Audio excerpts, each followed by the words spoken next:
عرض سلام و ادب و احترام خدمت همه بزرگواران. در خدمتتون هستم با معرفی اندیکاتور تیرکس مالتی تایم فریم باکس اند سشن. این اندیکاتور برای فعالان بازار که با سبک تیرکس و مخصوصا دوستانی که با ستاپ جناب آقای حکیمی کار میکنن، ستاپ اینساید بار و هانت دیلی، میتونه کاربرد داشته باشه. اندیکاتوری که اینجا در خدمتتون هستیم با راهنمایی‌های جناب آقای حکیمی نوشته شده و توی این ویدیو ما به معرفی و قابلیت‌های اون میپردازیم.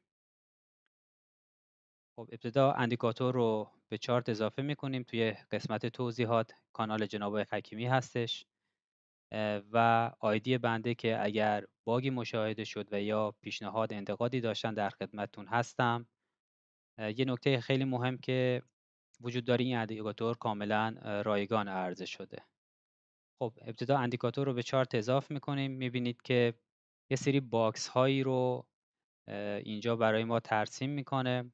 این باکس ها در حقیقت کندل های تایم فریم بالا هستند که تایم فریمی که کندل هاش ترسیم شده رو اینجا برای ما قید میکنه. HTF Higher Time Frame کندل های 6 ساعته اینجا به طور مثال هستش و تایم فریمی که تویش وجود داریم تایم فریم 15 دقیقه هستش.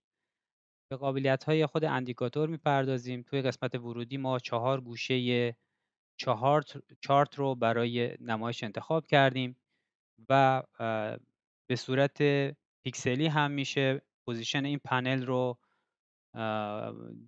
انتخاب کرد که بر حسب سایز مانیتور شما میتونه متفاوت باشه. اگر در حقیقت من این 400 رو که فاصله از سمت گوشه بالا سمت چپ هستش به 100 تغییر بدم و پنل رو به راست این رو اوکی بزنیم، یه موردی که هست میبینین اینجا از چارت بیرون میفته. به خاطر سایز مانیتورهای مختلف این اتفاق میفته که شما میتونید با تنظیم کردن اون گوشه و محل دلخواه رو داشته باشین. اینجا 400 100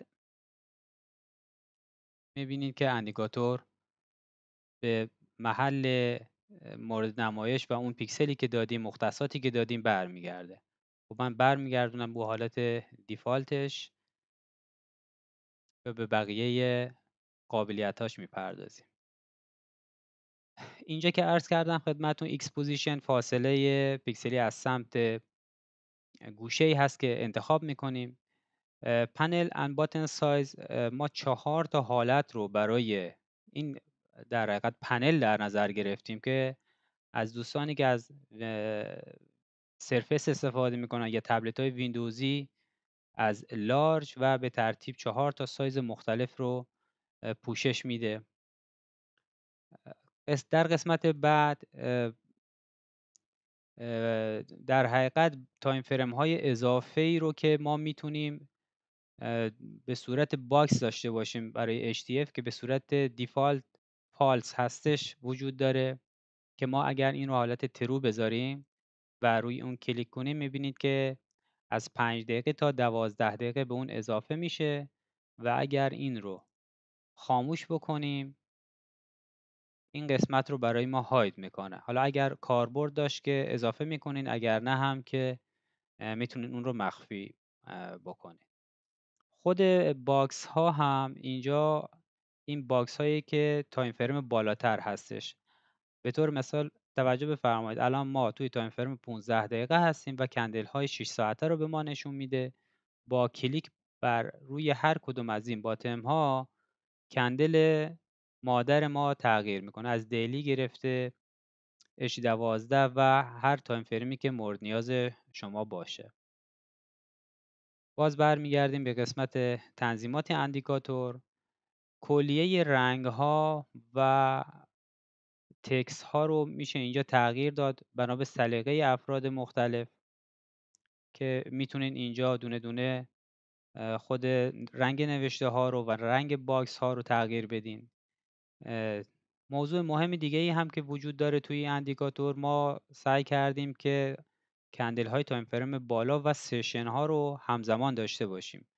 توی این قسمت شما میتونین این باتم مربوط به سشن ها رو مخفی کنید یا اینکه به نمایش گذاشته بشه. اگر براتون کاربرد داره که میتونین اینجا رو ترو بزنین و نمایش داده بشه.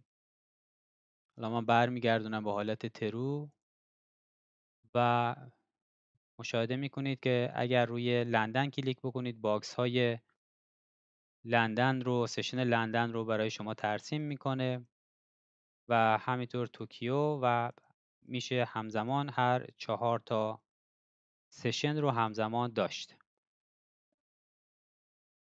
توی هر تایم فریم هم که این باکس های سشن ها فعال باشه، با چنج تایم فریم باز اون باکس ها هستش و میتونید توی تایم فریم پایینتر هم اونا رو مشاهده بفرمایید. در ادامه توی تنظیمات، برای تنظیمات هایر تایم فریم باکس هست اون کندل مادر که به صورت دیفالت شما وقتی اندیکاتور رو اجرا میکنید دیلی رو نشون میده و تعداد کندل هایی رو که در گذشته شما نیاز دارید مشاهده بفرمایید اینجا هستش. رنگ کندل های سعودی و کندل های نزولی رو داره. تعداد سشن هایی که توی گذشته شما در حقیقت میخواین نمایش داده بشه، مثلا شما میخواین 5 تا سشن توکیو گذشته رو به شما نشون بده، این عدد رو میتونید اینجا تنظیم بکنید و به شما نمایش خواهد داد. اینجا هم برای زمانهایی هستش که تایم های تابستانه و زمستانه در حقیقت ساعت جهانی رو داریم، میشه اینا رو به صورت دلخواه ساعت شروع ترسیم باکس سشن ها و ساعت اتمامش، همچنین رنگ ها رو میتونین به دلخواه شما ازش در حقیقت استفاده بکنید. همینطور که میبینید حالا من اینو برمیگردونم به حالت مدیوم اسمال که عرض کردن کاملا سلیقه‌ایه و